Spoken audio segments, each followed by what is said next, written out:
Welcome to Bistory Media. Please stay tuned to this channel by subscribing and enable notification so you don't miss further updates. In my last video, I discussed the history of Nigeria from the 5th to the 19th century. Today, I will discuss the British colonial rule from 1900 to 1960. Please stay tuned. The 60 years of Britain's colonial rule in Nigeria were characterized by frequent reclassifying of different regions for administrative purposes. They are symptomatic of the problems of uniting the country as a single state. In the early years, the Niger Coast Protectorate was expanded to become southern Nigeria with its seat of government at Lagos. At this time, the rulers in the north, the Emir of Kano and the Sultan of Sokoto, were very far from accepting British rule.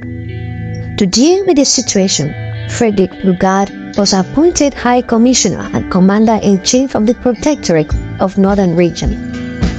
Lugard has already been much involved in the colony, commanding troops from 1894 on behalf of the Royal Niger Company to oppose French claims on Poku, a border region divided in 1898 between Nigeria and Dahomey.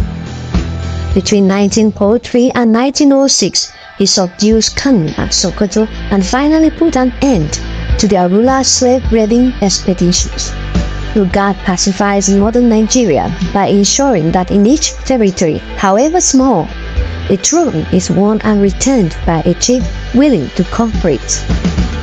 Lugard then allows these client rulers considerable powers in a technique soon to be known as indirect rule, which in Africa is particularly associated with his name, though it has been a familiar aspect of British colonial policy in India.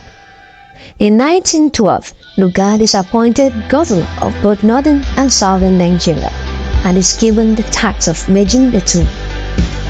He does so by 1914, when the entire region becomes a colony and protectorate of Nigeria.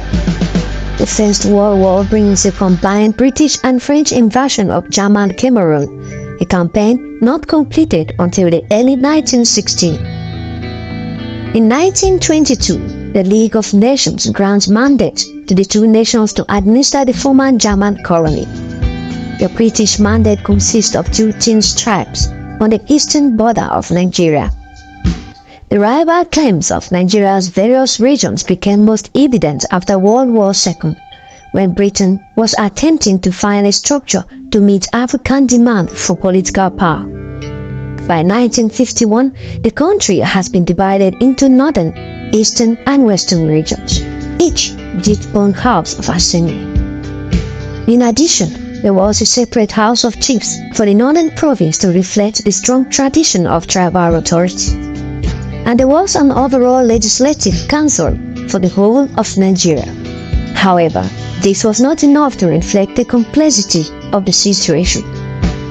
In 1954, a new constitution, the third in 8 years, establishes the Federation of Nigeria and adds the Federal Territory of Lagos.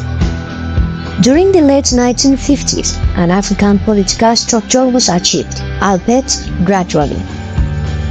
From 1957, there was a federal prime minister. And in the same year, the western and eastern regions were granted internal self-government, to be followed by the northern region in 1959. Then, full independence followed rapidly in October 1960. At this time, the tension between the country's communities became Nigeria's own concern.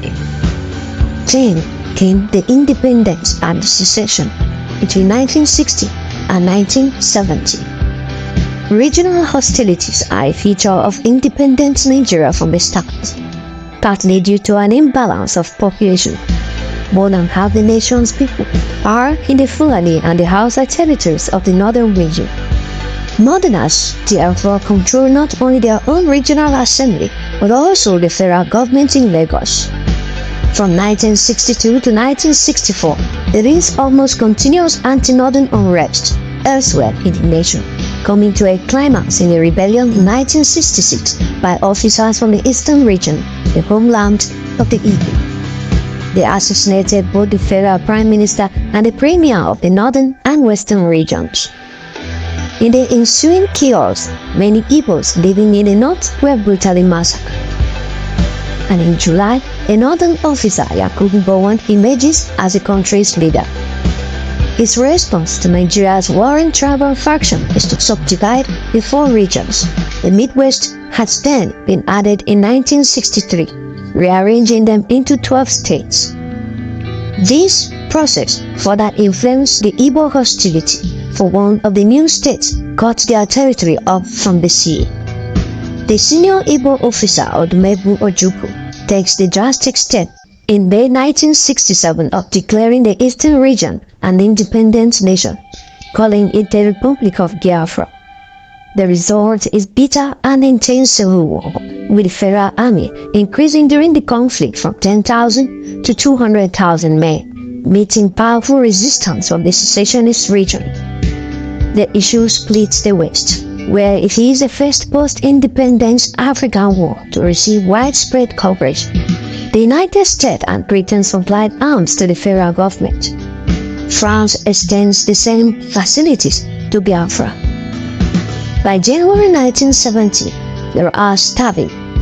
Biafra surrenders and ceases to exist. Ojukwu escapes across the border and is granted asylum in Ivory Coast.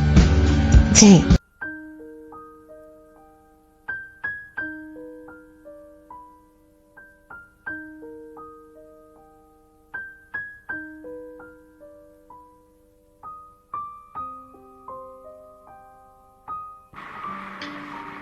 If civil war comes, and I do think it is imminent, you're quite right, it will for us be the price of freedom. Our people here have for a long time been prepared for this eventuality, and I am confident of their readiness. I think that when it does come, that the people on the other side would be surprised as to what they're going to get. And I'm confident that it will not last long. I can't say for certain what Lagos has got. When we lost direct contact with Lagos,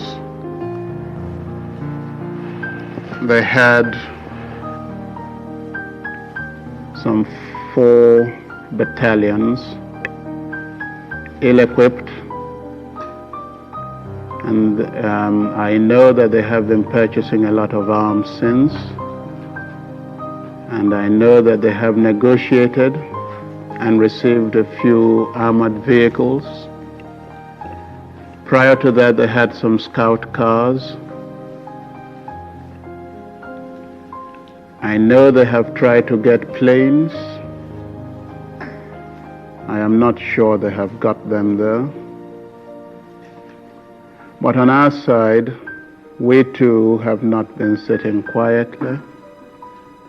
There has been quite a lot of build-up. And I think what I have here is sufficient to maintain the integrity of Biafra and more. Want to watch more videos like this? Subscribe to Bistory Media and press the bell icon next to it. We'll bring you more videos on the forgotten history of Nigeria and important events around the African continent, the power, and things the world should know about Africa. Thanks for watching, and until my next video, please stay tuned and cheers.